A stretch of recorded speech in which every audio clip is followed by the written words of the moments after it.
A very good morning to all the class 10 students. I hope everyone is watching the video regularly and everyone is studying hard. So this is my important announcement for you that please study hard. As you know, because of this lockdown,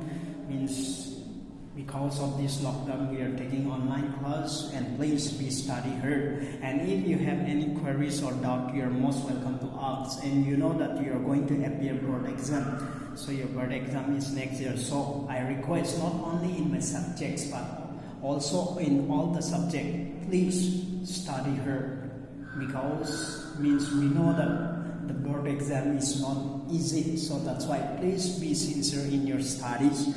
So in the last class we have dealt what makes India a federal country, और India को क्या federal country बनाते हैं हम explain कर चुका है आप लोगों को. इंडिया को फेडरल कंट्री बोला जाता है because there is a threefold distribution of power between the centre and the state government. Clearly union list, state list और कॉन्करेंट लिस्ट बोल के मीन्स 7 शेड्यूल में डिस्ट्रीब्यूट किया है सेंट्रल गवर्नमेंट और स्टेट गवर्नमेंट का पावर. क्लियरली वहाँ means लिखा हुआ है इंडिया का संविधान में, और क्लियरली डिस्ट्रीब्यूट किया हुआ है पावर को between central and the state government. तो ये सारा लिस्ट जो है वो इंडिया को एक फेडरल कंट्री बनाते हैं. और कुछ ऐसा स्टेट है, और हम लोग देखा है कि होल्डिंग टुगेदर फेडरेशन में अनइक्वल शेयरिंग ऑफ पावर है. वहाँ सेंट्रल गवर्नमेंट के पास बहुत पावर होता है, वहाँ वर्टिकल डिवीजन ऑफ पावर बोला जाता है, not horizontal, because central government is more powerful than state government. और स्टेट का अपना खुद का आइडेंटिकल पावर नहीं है. ऐसा होल्डिंग टुगेदर फेडरेशन में अपना खुद का पहचान का पावर नहीं है होल्डिंग टुगेदर फेडरेशन में, क्योंकि एनी डिस्प्यूट एराइज होता है जब सेंट्रल और स्टेट के बीच, तो हमेशा सेंट्रल का कानून चलता है इंडिया में, क्योंकि संविधान में ऐसा लिखा हुआ है. Then we have seen the three lists and we have seen this also. और कुछ ऐसा स्टेट है इंडिया में जिसको स्पेशल स्टेटस दिया गया है, जैसे कि जम्मू कश्मीर को. जैसे कि मैंने बोला है, जम्मू कश्मीर में इंडिया का संविधान लागू नहीं होता था. वहाँ जम्मू कश्मीर ने अपना खुद का कॉन्स्टिट्यूशन था उन लोगों के पास, लेकिन उसको रिसेंटली हटा दिया गया है आर्टिकल 370 को, और इसके माध्यम से जम्मू कश्मीर को यूनियन टेरिटरीज बना दिया गया है जो directly under the control of the central government. और कुछ ऐसा means if you are not a resident of Jammu Kashmir, you can not purchase land और you can not purchase house in Jammu Kashmir. ऐसा था कानून वहाँ. और इंडिया का संविधान का कानून जो लागू करना है वहाँ का स्टेट असेंबली से परमिशन लेना पड़ता था, कंसल्ट करना पड़ता था, लेकिन उसको रिसेंटली हटा दिया है अभी. और कुछ ऐसा इंडियन स्टेट है अभी भी नॉर्थ ईस्ट में, कुछ ऐसा स्टेट है जो स्पेशल पावर स्टेटस इंजॉय करता है अकॉर्डिंग टू इंडियन कॉन्स्टिट्यूशन. तो हम लोग ये सारा देख चुका है. कल no need to explain again about the judiciary, क्या प्ले करता है एक फेडरल कंट्री में judiciary. So will be going directly to means how federalism is practice in our country. तो इंडिया में कैसा फेडरलिज्म प्रैक्टिस करता है, let's see. Constitutional provisions are necessary for the success of federalism, but these are not sufficient. हम लोगों को मालूम है, क्योंकि कॉन्स्टिट्यूशन में दिया हुआ है फेडरलिज्म का फीचर्स, तो इसीलिए इंडिया में सक्सेसफुल है. लेकिन जो कॉन्स्टिट्यूशन में मीन्स जो दिया गया है वो अकेला काफ़ी नहीं है इंडिया में फेडरलिज्म प्रैक्टिस करने के लिए. कॉन्स्टिट्यूशन में लिखा हुआ है, दिया गया है, हम लोगों को मालूम है, according to the 7th schedule of the Indian constitution में दिया हुआ है. कॉन्स्टिट्यूशन में कानून दिया हुआ है, वहाँ इसलिए हम लोगों का फेडरलिज्म सक्सेसफुल है। लेकिन वो अकेला मीन्स वो अकेला कानून जो लिखा गया है कॉन्स्टिट्यूशन में, वो अकेला मीन्स सक्सेस नहीं बनाता है इंडिया में फेडरलिज्म का प्रैक्टिस को, और कुछ और चीज भी इंडिया में फेडरलिज्म को सक्सेसफुल बनाता है। क्या है वो हम लोग देखेंगे। If the federal experiment has succeeded in India, it is not merely because of the clearly laid out constitutional provision. तो इंडिया में फेडरलिज्म जो प्रैक्टिस हो रहा है, फेडरल सिस्टम जो एक्सपेरिमेंट है फेडरलिज्म का हम लोगों का कंट्री में, वो सक्सीड हुआ है not only because of the constitutional laws, not only because of the constitutional laws, but also because of the different factor. और इंडिया में सबसे ज्यादा सक्सेसफुल फेडरलिज्म को क्यों बनाया है, क्यों सक्सेसफुल हुआ है हम लोगों का देश में, it's because of the constitution में दिया हुआ है, इसलिए सक्सेसफुल है। मैंने बोला है शुरुआत में कि कॉन्स्टिट्यूशन में कभी द वर्ड फेडरेशन को इस्तेमाल नहीं किया गया, लेकिन फेडरलिज्म का जितना भी फीचर्स है उसको इंडियन कॉन्स्टिट्यूशन में डाला गया है 7 शेड्यूल में। लेकिन हम लोग कभी द वर्ड फेडरलिज्म को हम लोग ऐड नहीं किया है इंडिया में, लेकिन फेडरलिज्म सिस्टम हम लोग प्रैक्टिस करता है। तो इंडिया में मीन्स फेडरलिज्म जो फेडरलिज्म का एक्सपेरिमेंट है वो सक्सीड हुआ है। It's not only because of the clearly laid down constitutional provision. Constitution का जो कानून लिखा गया है इसके अकेले से सक्सेसफुल नहीं हुआ है, और कुछ ऐसा थिंग्स है जो इंडिया में फेडरलिज्म को सक्सेसफुल बनाया है। The real success of federalism in India can be attributed to the nature of democratic policies in our country. और हम लोगों का सबसे बड़ा योगदान फेडरलिज्म प्रैक्टिस क्यों सक्सेस हुआ है, it's all because of the democratic principles of our country that we follow. हम लोगों का इंडिया में फेडरलिज्म सक्सेस हुआ है, the main reason is of the democratic principles जो हम लोग फॉलो करता है हम लोगों का कंट्री में, इसीलिए हम लोगों का फेडरलिज्म बहुत सक्सेसफुल है। अगर इस कॉन्स्टिट्यूशन में ऐसा कानून लिखा गया है, वो अकेला इनफ नहीं है, वो अकेला इनफ नहीं है फेडरलिज्म प्रैक्टिस करने के लिए इंडिया में। इंडिया का संविधान में बहुत कानून लिखा गया है, लेकिन कुछ फॉलो होता है, कुछ फॉलो नहीं होता है। लेकिन फेडरलिज्म भी ऐसा ही है, बहुत सारा फेडरलिज्म का फीचर्स को 7 शेड्यूल में डाला गया, लेकिन वो कानून अकेला इनफ नहीं है फेडरलिज्म प्रैक्टिस करने के लिए इंडिया में। और कुछ हम लोगों का फेडरलिज्म प्रैक्टिस को बहुत कामयाब बनाते हैं, सक्सेस बनाते हैं। The main reason is because of our democratic principles that we follow in our country.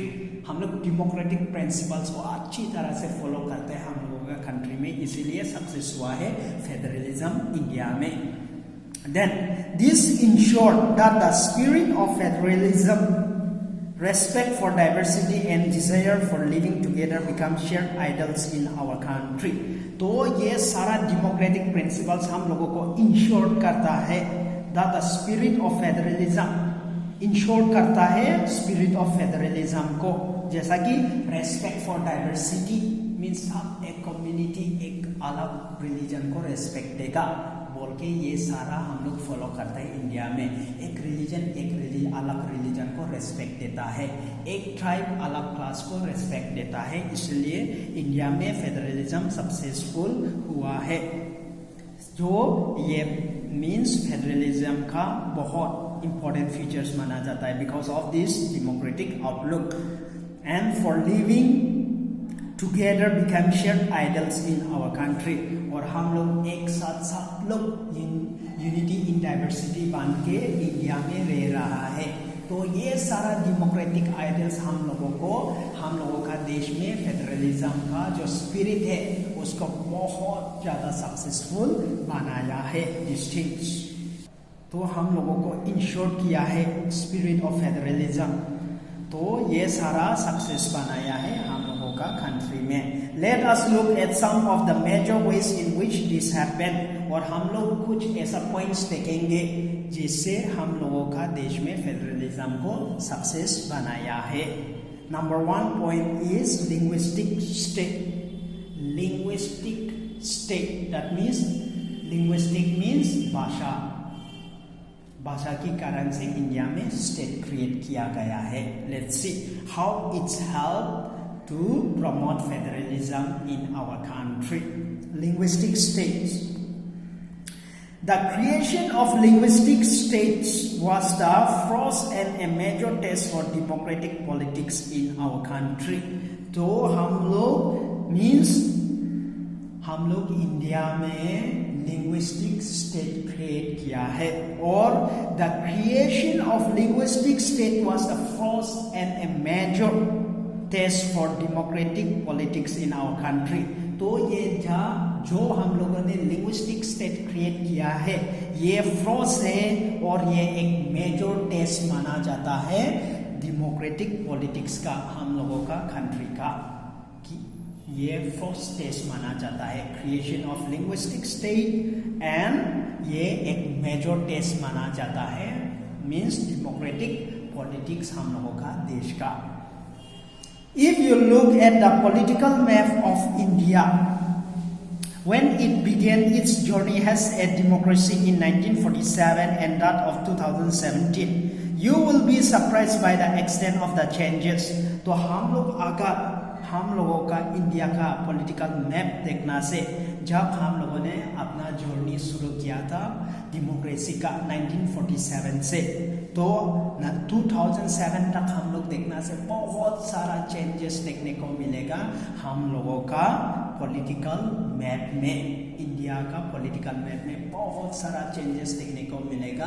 1947 का पॉलिटिकल मैप और 2017 तक अगर देखना से बहुत सारा बदलाव आया है.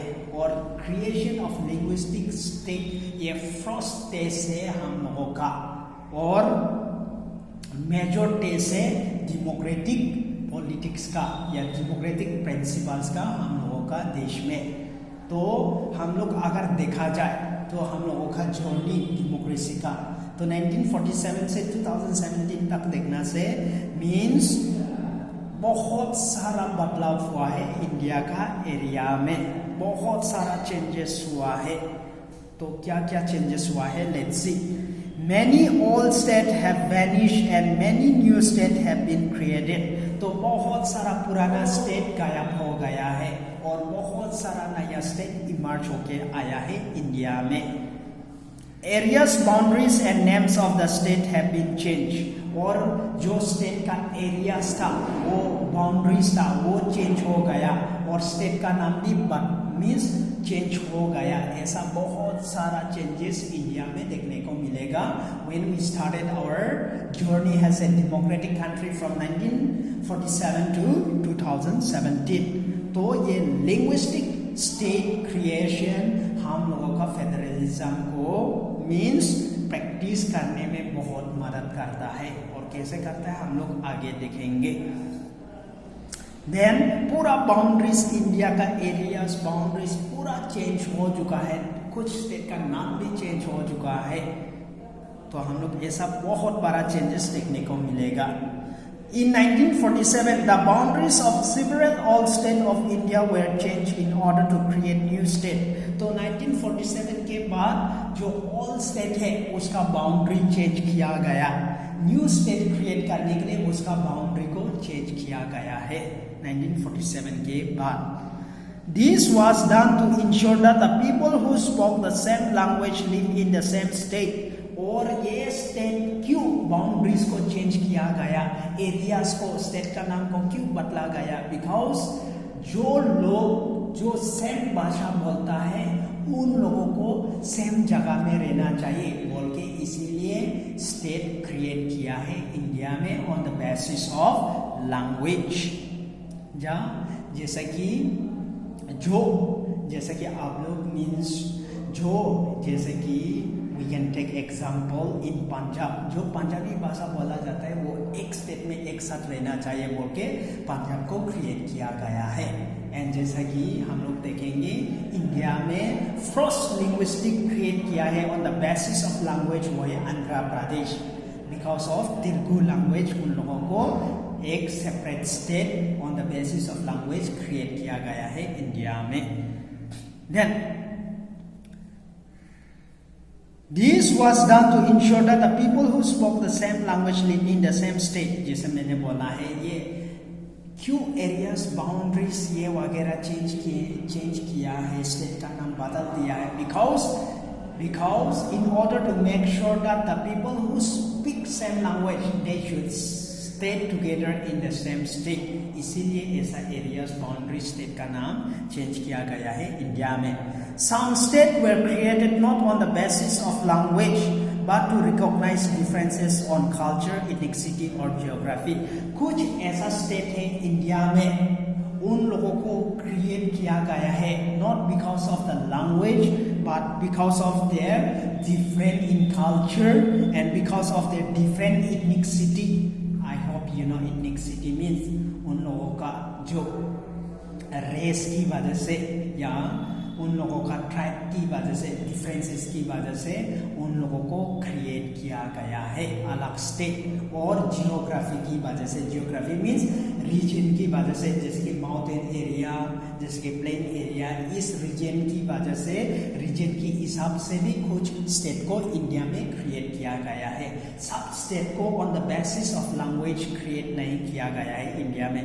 कुछ स्टेट को on the basis of language create किया गया है, कुछ स्टेट को इंडिया में on the basis of culture, on the basis of ethnicity and on the basis of geography region की कारण से क्रिएट किया गया है. Then this included state like Nagaland, so my own state आता है जो भाषा की कारण से क्रिएट नहीं किया गया है. Because of the differences in culture की वजह से नागालैंड को एक सेपरेट स्टेट क्रिएट किया गया है. Then this states include like Nagaland, Uttarakhand and Jharkhand. तो उत्तराखंड को बिकॉज ऑफ द रीजन वो एक पहाड़ी इलाका है. यूपी उत्तर प्रदेश का पार्ट था उत्तराखंड पहले, लेकिन यूपी पूरा प्लेन एरिया है और थोड़ा सा हिस्सा जो उत्तराखंड एरिया है वो पहाड़ी इलाका था. तो ये जियोग्राफी की वजह से उत्तराखंड को एक सेपरेट स्टेट फॉर्म किया है यूपी से अलग करके, और झारखंड को बिहार से अलग करके फॉर्म किया है because of the geography region की वजह से और कल्चर की वजह से नागालैंड को एक सेपरेट स्टेट क्रिएट किया गया है. तो ऐसा कुछ स्टेट है इंडिया में, कुछ को भाषा की कारण से क्रिएट किया गया है, कुछ को कल्चरल डिफरेंसेस, इथनिसिटी डिफरेंसेस की वजह से और जियोग्राफी डिफरेंसेस की वजह से क्रिएट किया गया है. Then when the demand for the formation of state on the basis of language was raised, some national leaders feared that it would lead to the disintegration of the country.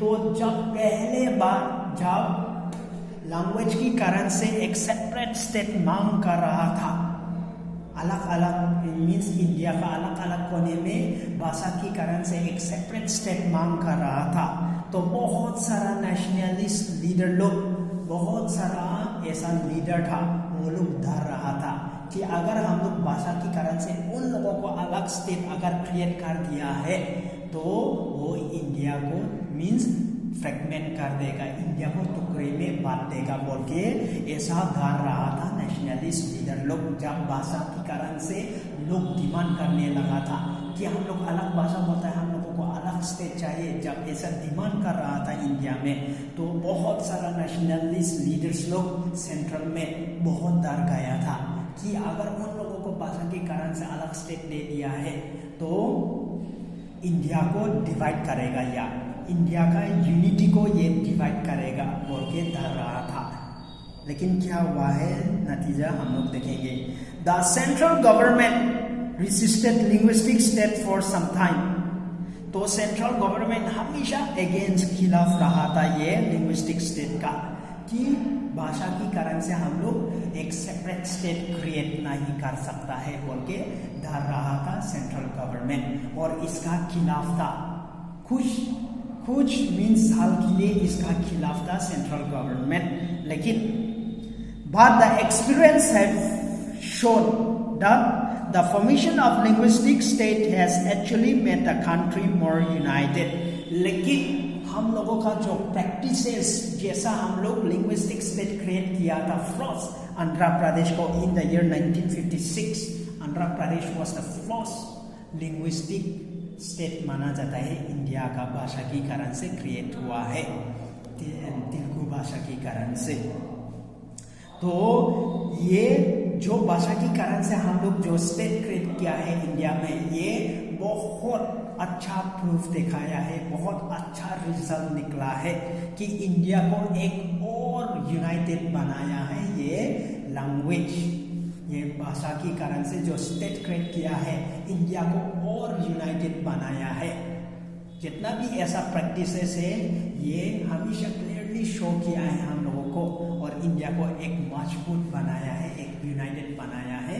The creation of linguistic state has experiment have already shown India को बहुत अच्छा means एक united बनाया है। Then